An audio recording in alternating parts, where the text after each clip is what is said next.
कौन जानता था कि वे मासूम जिंदगियां जो घंघई से गुजारिश कर रही थीं, कि कब दिन खत्म हो और वे तेजी से घर की तरफ बढ़ें, फिर कभी दोबारा किसी को सुनने को नहीं मिलेंगी।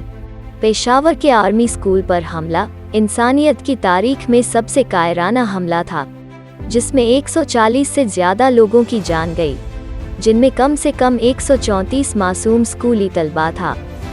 गौरतलब है कि यह सिर्फ अदाद नहीं बल्कि अपने आप में ही एक दास्तान है। यह दहशतगर्दाना हमला, जो कि पाकिस्तानी तालिबान के साथ भारी हथियारों से लैस दहशतगर्दों के जानिब से किया गया था, पाकिस्तान की सराय निज़ाम की नाकामी की शक्ल को जाहिर करता है। इसमें कोई शक नहीं है कि पाकिस्तान हमेशा से इस्लामिक बुनियाद परस्तों और दहशतगर्दों के लिए एक महफूज ठिकाना रहा है। पाकिस्तानी इंतजामिया और उसकी खुफिया एजेंसी ISI ने तालिबान को पूरी तरह हिमायत देने की हिकमत अमली को लामुतनाही पर मंजूरी दे दी है।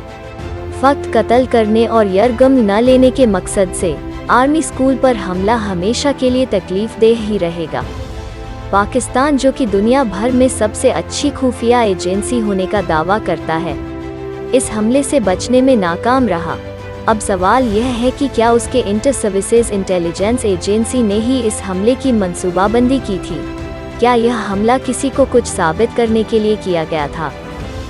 16 दिसंबर न केवल हमें पेशावर के आर्मी स्कूल हमले की बेगुनाह जानों को याद करने की इजाज़त देता है, बल्कि दहशतगर्दी के खिलाफ मवाफ़त में कार्यवाही करने के लिए भी कहता है।